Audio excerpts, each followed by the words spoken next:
How to choose a racket. Even though China has the best table tennis players now, the sport was first created in England in the 1880s. There was a time when British military personnel would smash golf balls back and forth on whatever kind of table they could find, using books as paddles. But now that the sport has evolved so much, it gets very confusing when you go out to buy a racket, especially as a beginner. So in today's video, we'll walk you through all the necessary things you need to look for when buying a racket. Before we begin, please like the video and subscribe to the channel. Now, let us get right into it.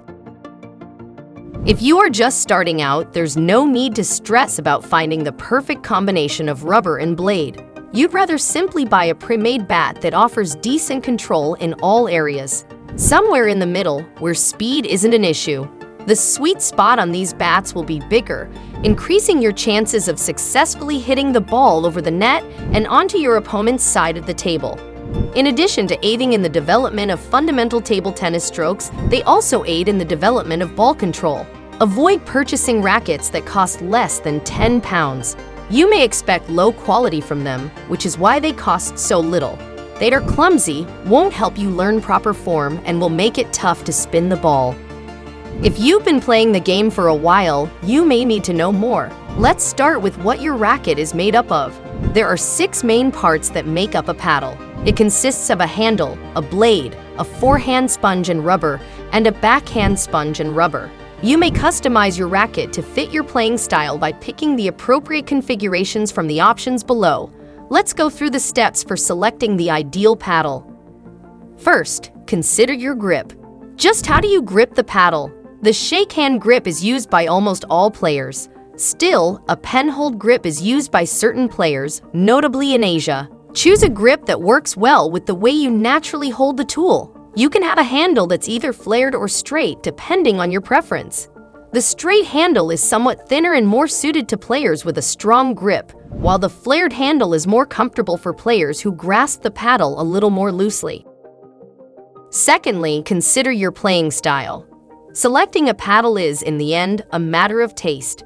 Players of all skill levels have their own individual swings and techniques, although there are paddles designed for a wide range of approaches. What kind of a player are you then? Do you have a strong shooting touch from the forward position? A defender who outsmarts his opponents with cunning positioning and timing? Do you like to have the upper hand and meticulously position your shots while moving your opponent from side to side? Try out a few games and pay close attention to how you play.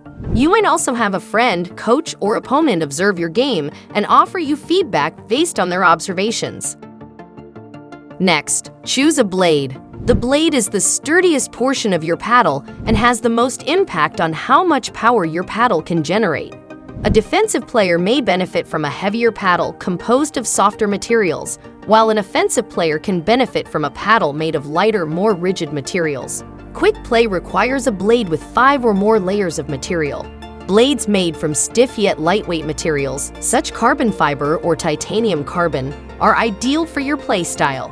An all-wood blade is ideal for defensive players since it may deflect part of the ball's energy and slow the game down to your liking. After that, there's rubber selection. Firmness and stickiness are common parameters for evaluating rubbers.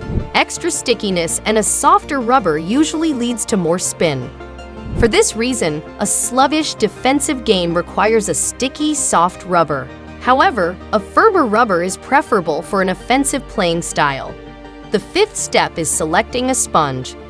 Sponges are an additional barrier that protects your rubber from the blade. The standard thicknesses are thick, medium, and thin. You can expect a faster, more offensive paddle with a thick sponge with a thickness 2.0 millimeters or more.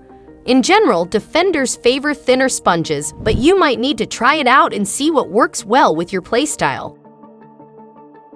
Now that you know what racket to buy, you must also know how to take care of it. Keeping your racket in top shape requires a regular cleaning and maintenance routine. Chemical or other treatments for in-competition rackets are currently prohibited by rules, so a simple wipe with water every so often should do it. That's all for today's video, and thanks for watching it. If you liked it, make sure you give it a thumbs up and share it with your friends. And while you are here, click to watch one of these 2 videos appearing on your screen right now.